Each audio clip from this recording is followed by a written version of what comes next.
The tradition of foot binding in China began over 1,000 years ago, during the Song dynasty.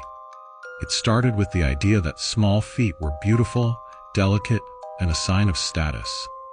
But what it really meant was a lifetime of pain and suffering for the women who went through it. The process was brutal.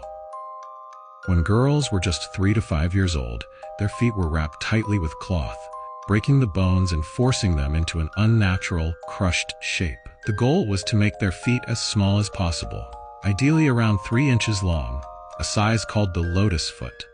The pain was unimaginable. The skin would tear and bleed, and the bones would snap under the pressure. The girls couldn't walk properly, so they would often fall, causing more injuries. But the worst part? They were forced to walk on those broken feet, over and over, to keep the bones from healing.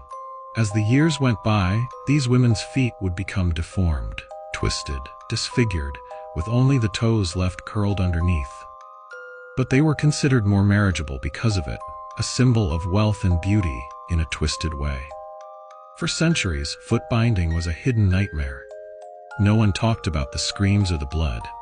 And those who survived the process, they would spend their lives walking with an unbearable limp, barely able to move, their feet permanently damaged. Some women even had to sleep with their feet bound, trapped in a world of constant pain.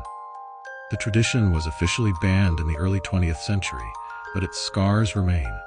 The fear and suffering of those women, the quiet, invisible pain of tiny feet, still lingers in the history of China today.